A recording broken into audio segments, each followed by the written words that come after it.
isang alagad. Ano sinabi niya? Ang Panginoon yun. Sino nagsabi yun? Si John. Sigurado kayo? Hindi nakasulat. Papasahin ko sa inyong talata. Sinabi kay Pedro ng alagad na minamahal ni Jesus. Di ba sinabi ko na sa inyo, si John, pag siya ang sumusulat, pag siya na ang tinutukoy niya yung sarili niya, ayaw niyang sabihin yung tunay ng pangalan. Nasa buong Ebanghelyo ni San Juan, hanapin niyo, tingnan ninyo, parating ang tawag niya sa kanyang sarili, ang alagad na minamahal ni Jesus. Kaya kung minsan kung tawagin siya, Saint John the Beloved. So yun, alam nila kung bakit tinatawag na Saint John the Beloved, ang alagad na minamahal ni Jesus.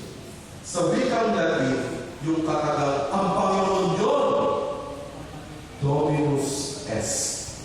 Sa Latin, yun po ang motto ni Cardinal Luis Antonio Tagle.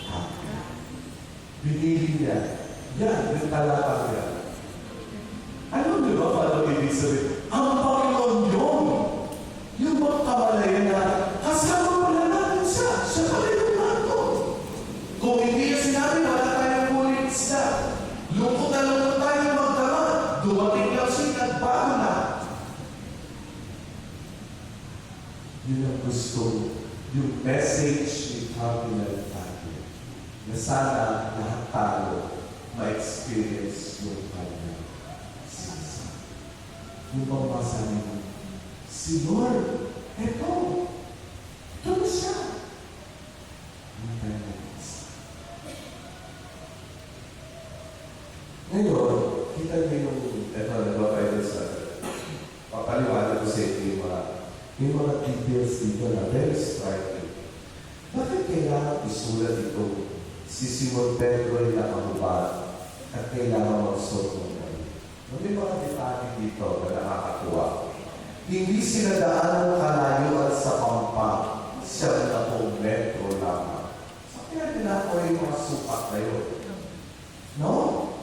Tapos meron pang isa, isdang nakaihaw na ilang tinapay.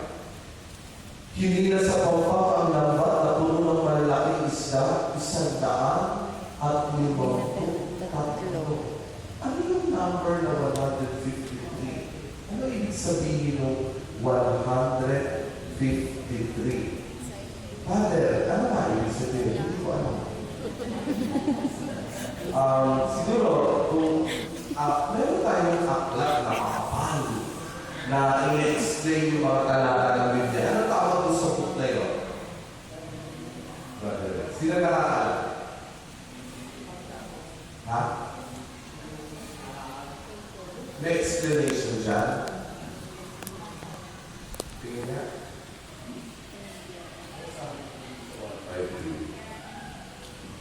Ito may footnote na huhuli ng mga apostol ang 153. May kahulugan doon ang bilang na iyon.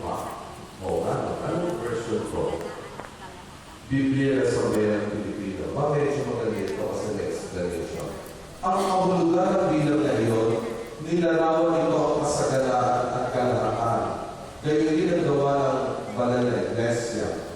Dadalhin kay Kristo ng mga apostol ng lahat ng banal. Oo, marami. Pero bakit 153? O, sige, kaya. Sige yung 153. 153. Oo, marami. But ang 200 pa, hindi marami. Divisible ba yun?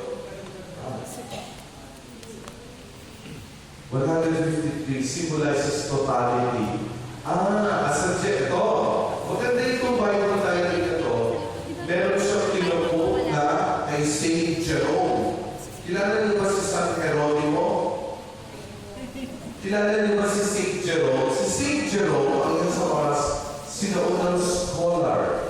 Talagang nag-aral ng Biblia. Ang sabi niya, people in ancient times believed that 153 species of fish, tawag sa isda, existed. So sa mga 12, lahat ng uri ng isda, brother at